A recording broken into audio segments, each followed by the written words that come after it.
Hey everyone, this is Erica Simagala Hanyola, and today I will be sharing with you my personal journey talking about the 9 dimensions of wellness. Yes, you heard it right, the 9 dimensions. So, here with me, I have my activity with the goals and objectives so that I will be guided of what to share with you. Asan ako dapit and para mag-connect ra siya. Now, let's talk about the physical wellness first. So, my goal here is to improve my overall physical health and fitness by incorporating regular exercise and a balanced diet. While my objectives here exercise for at least 30 minutes, consume at least 5 servings of fruits and vegetables daily, and limit processed foods. And lastly, get 7 to 8 hours of quality sleep overnight. Now, even before this activity sa Fit Guy, I've already implemented the physical wellness. Now, to tell you, I am the eldest of three sisters. And currently, nagbudyo mi sa house sa among grandparents with my grandfather since as my grandmother passed away when I was just in grade 10. And I also came from a broken family where my mom and dad are separated na. Now, since ako ang papa kay wa naman siya nag-support, my mama needs to work far from us. And then, ang middle sibling sad naho is nag-study siya in Tagbilaran City. It is because their school already implemented the new curriculum of senior high school where wa na strand and kuha na lang, unsa na lang na program or course imong i-pursue where nagkuha si siya og tourism or ang flight attendant since mo man jud iyang gusto. Now, since kami na lang nabilin sa youngest namo and my grandfather. Now, I need to do all the household chores. And then to tell you, my mother is a very perfectionist when it comes to cleaning. Kumbaga, padung na nimo puniton and then mga saba na sila. And then, syempre, if tingali na konta sa kanang nairapper kay mo daw na akong mama. But it is very normal for a parent mapod nga magsaba just to keep us disciplined. Now, for my journey, syempre, continue gihapon na ginahimo ang household chores. So, early in the morning, kay what I have to do kay mag-coffee. I start my day with a coffee, black coffee. Kay according to science, black coffee is the healthiest coffee. And of course, kung magudpod siya, kumbaga maka-improve siya sa atong metabolism, maka-faster siya metabolism. And additionally, I am a body conscious person. Kumbaga, I just wanted my body to stay fit and slim. So, though I am not against sa mga tao na gusto nila kuan other body shape, I will never be against them. Now, it is because physical wellness doesn't just stop on how your body shape is. As long as bisag unsa imong body, as long as you are physically healthy inside and out and having a confidence within you, then keep slaying, girl. Kamutanan. As long as confident mo na mo na enjoy basta kay healthy lang mo, then go ahead, continue. As for myself, I wanted to stay kanang na ay kuan na siya. Di po tambok then di niwang and kuan I may look ng slim but yeah, I even have a muscle here. Yeah. So that's a proof nga kuan you can't always judge a person by what you just see. Right? Maybe there's something bigger inside. Sure. And then the physical wellness in the past few weeks, kay the household chores. Now, what am I talking about this one? It is because when doing a household chores, you are able to move your body. And then, syempre, sa physical wellness, it is also important na mag-move kasi imong body so that you keep healthy. Magstay gahapon ng healthy na kalawasan para di matigok og dali. Yeah. And then, syempre, na-implement naman ang mga paglihok-lihok. I also have a exercise even before pa ni na activity. Kumbaga, random na time ra jud siya. Kung sa na gusto, kay di ko ganahan na kuan manambo ko gadyo ganon ya kay syempre not because kuan it is the standard of our society but because that is what I really wanted. Now about with sa foods, even before akong mama gajud kay mahilig gajud magpalit-palit og fruits. And my lolo, kay ganahan mo siya gulay. So, even though nami ka ng processed food sometimes, more ag mabalance sa food siya. Kumbaga, kuan man good physical wellness will not just stop. We're talking about the physical appearance ra.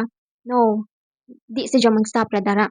So, it is also important nga healthy food ang imong mga gipangkaon. And to balance everything, of course, ang sleep. Kay syempre, kuan man jud, kailangan mong gajud nga napuka enough sleep so that you were able to kuan work a lot of activities, especially that I am currently a college student and kuan aho tanan nga gibuhatan sabay, so I have to manage my time. And then lastly, and of course to share with you kanang naay kuan siya lesson. So physical wellness, it doesn't just stop on moving or kind of physical activities that you do. Kay, kuan pod, it is also important to have rest. So I also experienced that one na gilantan ko once kanang na this year. Now, to tell you, having a fever is not a weakness. It is even according to science. It is because ang imong immune system can you try ni fight against the kanang infection. Now, that is how strong your body is. So if ma-survive, recover na ka, that proves nga kuan ka healthy ka jud ka kasi you were able to survive that one. Now, what is my point here? My point here is that dira kanang mag-stop sa mga activities nga ginahimo na to or just about moving. But of course, take also some rest. Kay dapat we are physically healthy inside and out. And now, let's move on to the emotional wellness or the second dimension of wellness. Now, my goal here is to develop healthier coping mechanisms for stress and improve emotional regulation. While my objectives here are first, practice mindfulness or meditation. Second, identify and articulate emotions effectively by journaling and talking to a trusted person. Then, lastly, engage in a relaxing hobby or activity for at least an hour to distress, of course. Now, about this one, kanunay, kumbaga, journey na ako this past few weeks about emotional wellness. Kaya, now, first, let's talk about mindfulness and meditation. So, sa emotional wellness, kanang I have to dig about it. Pod kay like, kung di ba kan tao kay believe na sa emotional wellness, dapat mo di ka mahilang so that you will healthy na wellness. Now, according to my research, it's not about that one. Which, according to psychology, crying is not actually a weakness. It's actually a strong behavior of yours. Kay napagawas man nimo ug sa imong gibati. Kay like di ba ang ubang tao kay kanang bitong para ra di nila mapakita nga nihilak sila kay murag toxic manggod nga if mohilak tugon na ang weak da nga di nila pakita na kanang na ay nihilak sila just to be called strong. Pero magbundo na tapos isag buga, murag mas grabe na hinoon. Now, it is healthy nga kanang bitong muhila ka due to an acceptable reason if needed na gajud siya para mapagawas. It shows and implemented a emotional wellness gihapon as long as you are mindful enough. Kumbaga, you know to yourself that it is unacceptable. Though, tanan man jud na emotions kay acceptable. And no one can erase that fact. But as long as you are mindful and you know to yourself that that is the correct kanang things to do or to express, then you are kanang showing a healthy lifestyle about especially sa emotional wellness. Identify or and articulate emotions effectively by journaling. So about this one, kanang even before this activity, I used to kanang write about my emotions on kanang random time, labi na gabi. Now, about this activity, I haven't captured about this one kay if you were able to stand in that specific situation, you nag-think properly nga mag-video-video pa, nga na kay kuan mo mura na jud sa jag scripted na kaadyo, di ba? And I wouldn't show you a kuan na scripted ra masyado. And of course, sa kanang emotional wellness, you can, di ba, sa crying mo mapagawas gyapon nimo. But there's another way by writing and then by expressing to people or person that someone nga you trusted the most. One, kanang nay about my perspective, I have a circle of friend and then I also have a specific nga best friend jud. Though layo jud mi kay she is currently studying right now sa UB and nako sabay so layo jud. But through kanang online, we were able to communicate. So even in hard times, I was able to share with her kung unsa ni mga panghitabo and that helps me to relieve and that shows emotional wellness. Now, engage in a relaxing activity. As for my part, kung manggod ang mga wellness manggod ay dimensions of wellness kay nine sila but they are also connected ra. So if, as we go on, makita ra ninyo ug unsa nag-connect ra pud siya. Now, for my emotional wellness, I used to kanang I relax sa gawas. Kumbaga, maglakaw-lakaw, yeah, walking is can also help. Kanang ay minding or appreciating the view, especially the green ones, the trees, the birds. Tapos, sometimes, mudong ko sa likod sa mong kaya na may duyan danto. Tapos, kuan, minding about the view, relaxing. And then, sometimes, I read books, which can also help, actually. And then, kuan, play with my pets. Kanang among dog, kay, kuan, naglingi man kaadyo. So, kuan, I like, kanang bonding with them. And then, ang birds. I actually, we have a bird no, though kananay kuan man jud tanan man jud kuan deserves a freedom. So they have the right to have a freedom, but for our perspective or sa among situation, this is intended. Daw na jud sa reasons. Don't judge us. So, na bird ay kanang man sadya kanang dove na black then sa kilid sa among house. Tapos di siya kalupad and then gibukod si jag iring and then of course alang nagpasagdan ra. Mo to gibutang na lang si sa cage. So adto mura gituan gyapon si jag, gipainom, makaon man pud, uwi pa man pud and yammer na siya gipet. Pero syempre kadugayan, malaya ang reable basta makaya na. Now, those activities nga nahitabo in this past few weeks already shows the emotional dimension of wellness. It is relaxing for me and through those activities, napagawas now and the stress, controlling your emotion, and then that shows and implemented an emotional wellness. And now, let's proceed to the third dimension of wellness, which is the social wellness. Now, my goal here is to strengthen existing relationship and build new, meaningful connections. So, it doesn't just talk about kuan, someone you already knew na gajud, and my objectives here are reach out or bond to a friend or a family member. Then the second one is participate in some social activities. And then the third one is practice active listening during conversations to foster deeper connection. So about the social wellness, even before pa, kung man jud ang mga wellness mga jud dimension of wellness kay napa-implement naman jud sa atong life kumbaga kuan wala na to na realize before nga oh kana di ay nakuan kay napakita na nagana na wellness ganon. So as for the social wellness, even before pa, kumbaga na-train na ang kana na ay kwan, social skills na.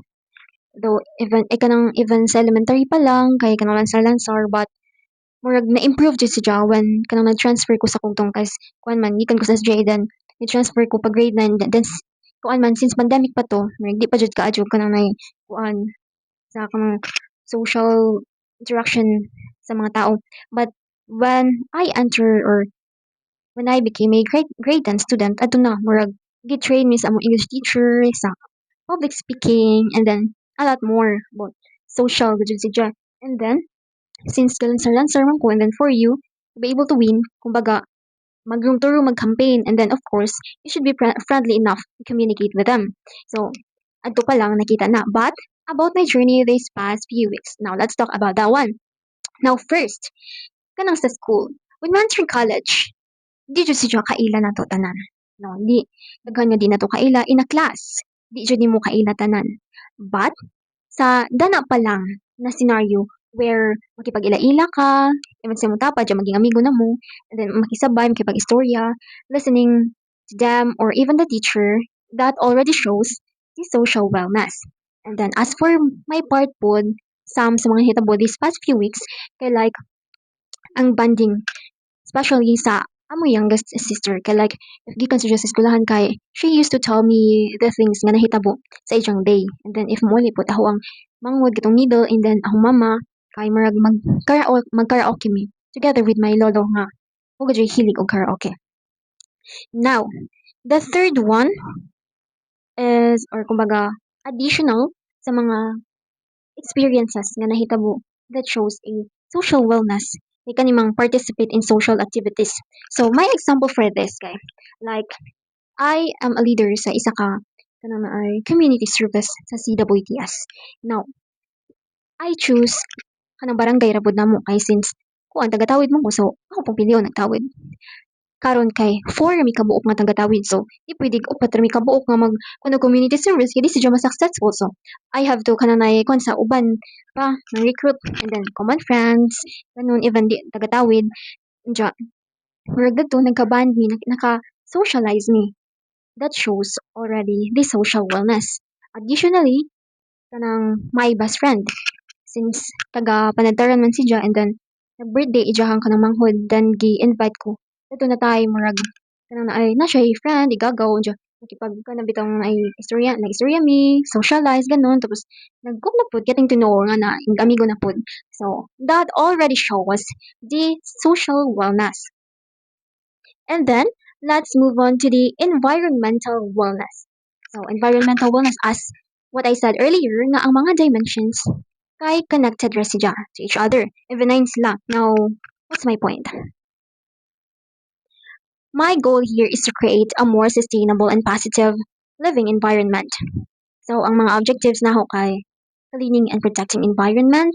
Then second, spend outdoors in nature each week. And then, keep living spaces organized now. Nganong ang gingon nga connected raman siya.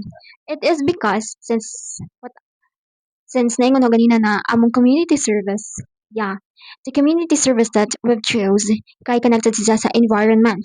Kanang cleaning siya sa amo ang community.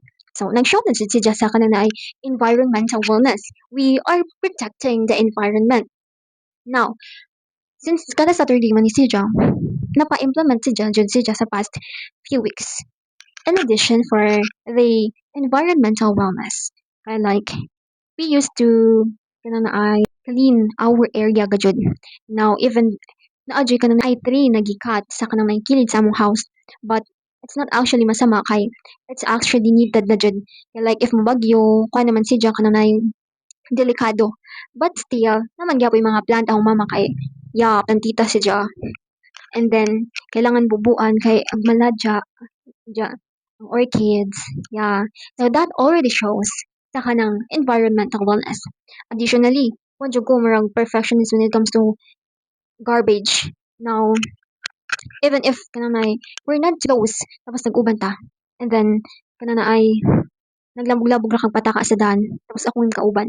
Si tahon jud ka na ho, kay very perfectionist ko when it comes to that matter. And then, sa kana pong na ay, kuan, mga basura, dapat jud siya, murag nalabay jud siya sa sakto nga butanganan. It is because our environment kay kasangga nato in life. Kay ug unsay atong buhaton nila, murag nagyapoy balik nga mahitabo nato, especially mo grabe jud siya in the future. That is the reason why it is also important that we will care to our environment. And now, let's move on to the next dimension of wellness, which is mental wellness. So here's my goal. To enhance cognitive function and promote intellectual growth. While ang objectives are read for at least 20 minutes daily to learn new information and stimulate thought, limit screen time and digital distractions to improve focus and concentration. Then the third one is do activities that can help relax and have a peace of mind. So about this wellness, it's very broad, jud siya, very talk and kung jud siya kanang nagahappen jud siya this generation. Especially ang mga tao kay murag naga-show na jud sila when it comes to mental health. Then according to psychology, just like what I've said earlier, It is not a weakness in showing that kind of emotion.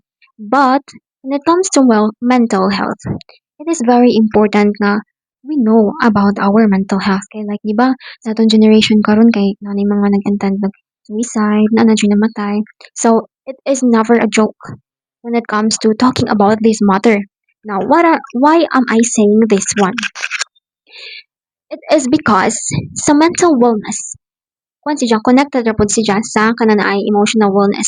So, you should be kanang knowledgeable enough na nakay control sa imong sarili ganon. So, these are the kumbaga, ang sa objectives, ginahimo na jud na siya, but nahimo si na pod in the past 4 weeks. Now, the reading og book. So, sa reading og book, kay kuan na jud, since I like to read books, kuan jud si Jam, mulapas jud si Jam 30 minutes, kumbaga, average ra ang 30 minutes. So, sometimes, more than jud si Jam. And then, through reading books, murag makalimit po kang screen time, then the distractions. So through that, murag ma-relax imong mind, na kay peace of mind, and then kanang mga activities that can make you relax, just like sa kadunay ang giingon ganina sa emotional wellness. Pwede pud to na sa kanang na ay mental wellness, kay like katong na ay appreciating the view, like kanang pong na mag-walking, the activities that can make you relax.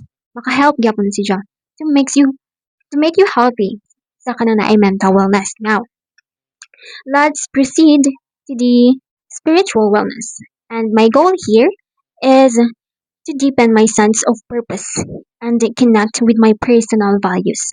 So my objectives here are dedicate 15 minutes daily to reflection or prayer, and then identify and live according to my values, ensuring daily actions align them, and then engage in acts of kindness. So, even before pa lang, murag gitudloan na gajud mi na maging kind. Even bata pa lang mi. And then about sa spiritual, it doesn't just stop about talking about how religious you are. So, it doesn't just stop about that one. Kay, pero when I was just a kid, murag ko na jud, di padako na jud mi nga to be religious enough. Kay like, both sides gajud kay mga religious. They even have a saint nga murag mo bitoy kuan di promise na nila nga pangadjian nga na. So, murag gipadako gajud mi ngadto believe. Even though when I was just in kanang elementary hangtod high school kay mag-lead ko mga rosary, and then sometime pod kay like ma-praise ko sa mga religion ganan. Then that proves na the spiritual wellness is na implemented na ako sa Diyo even before pa lang. Now, in the past few weeks, I am not just focusing about myself or my own, but also the lesson that I gave to others. Sa spiritual wellness, since nagkuhan man si talk about kindness, ang kindness man gud connected si sa soft-hearted. When you're kind enough, you are also having a soft heart. Now, about this one, kay like, I also educate others, especially my youngest sibling. Now, about the kindness, kay one time, our house is kanang dapit ra siya sa construction site, and then my sibling saw a wallet. Then ija hara sa janggi kanang may bilin sa guardhouse pero mauli. And then the recent one just this week, kay like nakakita si Jog money or 1K sa kanang may hinabay jud gija tapos man kabantay ag kanang ay tao mo to jud ipunit and then giuli. So that proves how effective nga kanang nag-teach ko about kindness kay na-implement man siya. So it's not just about talking about myself but also nga na-share pud siya to others. Then about the prayer, I used to pray gajud but I prefer nga not to kanang capture it because I don't wanted it to be scripted na kay I wanted to have a focus when communicating with God. And then identify my values according to daily actions. Especially for me, I specified the good things and bad things to do. So, kumbaga, if mo na rules sa Ginoo nga, mga buhaton of course, di na buhaton na na. Now, let's proceed to the next dimension of wellness, which is an occupational wellness. And my goal here is to find greater satisfaction and balance, while my objectives are identifying new skills that can be used with a future career, boundaries between studies and personal time to prevent burnout, and then managing time. So, sa occupational, since di pa man wa pa man ko nag-work, and I am currently a student, so I have to manage my time kay ang studies since ang college kay busy. Then ang bahay pa, then I have to take care with my sister kay syempre bae ang arte, and then kuan pa kanang naay og mga kalat pa since elementary pa siya, na pa siya sa grade 4. Yeah, taas ang gap. And I have to manage my time para mahimo tanan. Tapos sa occupational kay like kuan man ang skills nga practice mo, so ang mga nahimo dani kay like writing, isa ang writing, and then editing, especially kay nagsunod-sunod ang mga performance tasks, so editing is also a part of that. And then kana na ay speaking, kana bitong kanang improving your confidence. Kasi kay in life kanang it doesn't stop nga if mo na imong gikuha na program mo na bunay trabaho na mo nimo or career nimo in the future, so di man na tumatag na ang future, so murag magamit niya po nimo siya as tool sa future. Let's proceed to the second to the last nga dimension sa wellness, which is ang financial wellness. So, as I've said earlier nga, ang mga wellness dimensions of wellness are connected rin sila, interconnected rin sila. So, ang financial wellness, connected rin po sila sa occupational wellness. Now, for this matter, ang akong goal diri is to achieve greater financial stability and peace of mind. So, a lot of people man yata kay mo gud the goal in life. And then my objectives here are weekly budget track, saving percentage of my allowance, educate myself how to spend it properly. So sa financial wellness, it is very important budget, especially I came from a silver lining family. So kumbaga ang goal na sa life is murag iahon jud sila. Ganun. And then of course since ang father is wa na siya nang support na ako, and then ang mama kay naapoy daghang mga bayaran and daghang ang mga daily necessities when it comes to allowance. Ako dito may nag-support. So I have to budget everything, especially kay like ang pamasahe, and then ang pamasahe man gud sa bakong mga part sa tawid na padung sa kanulan is like kana na ay same ra siya sa pamasahe sa kanang central sa kanang high since like siya og way. And then of course since kuan naman jud ang allowance kay na naman jud specified amount, so I have to manage my allowance weekly, so I have to calculate kana na ay the total amount nga ma-spend in that week. And then about pud sa kana na ay spending it properly, I used to order actually online. Kay like sa online man good kana na ay save a lot. So I prefer to order it online. And then especially if kay bawo ko nga that kanang na ay specific thing kay mas barato sa online compare sa personal ra, especially sa mga gamit sa project and then sa eskwelahan. So kuan ga jud kumbaga even though you spend a money, you should always remember nga maghuna-huna pud og unsaon nimo pag-spend it properly.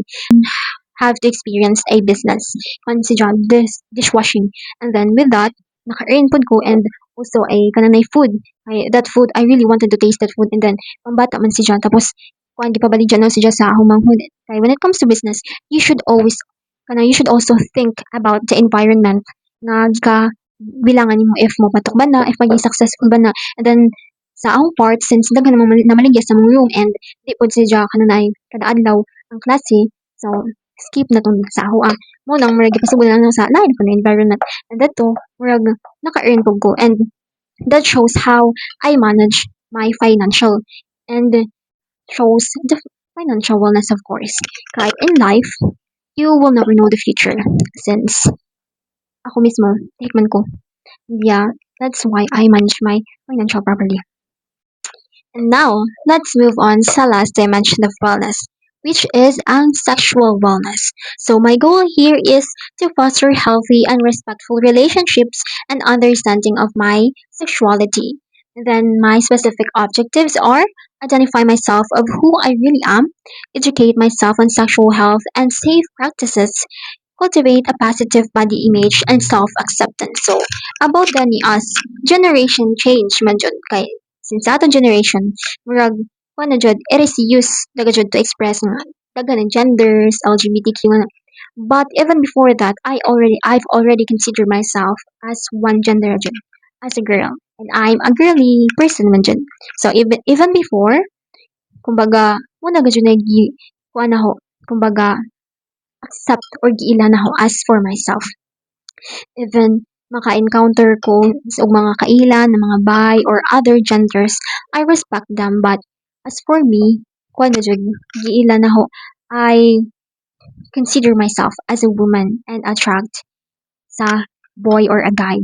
Now, about that matter though, I attract sa kanang kuan boy, but what did siya nag-focus dana kay kumbaga you should have a boundaries po, especially as for my part kay like until now what did siya nagyunahuna even though I consider myself as a woman, but because of the lesson that my parents gave me like akong mama manggod kay like fourth year college last semester na unta mo graduate na siya, but because na bunda siya, of course, because of a man, though I don't hate men, but because of that, murag na-stop siya and then iyang dreams.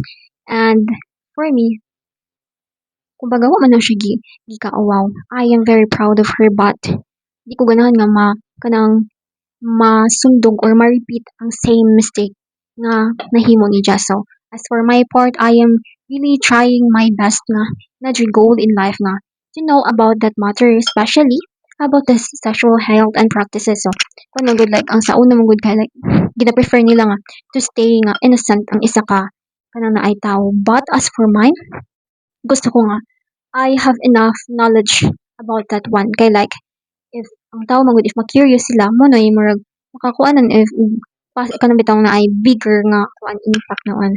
And then cultivate a positive body image and self-acceptance. So everything that I've said sa kanang naay sexual wellness kay like I just considered myself as a woman and I accept that one. And that will be my personal journey sa 9 dimensions of wellness and I hope you learned something from me. Thank you.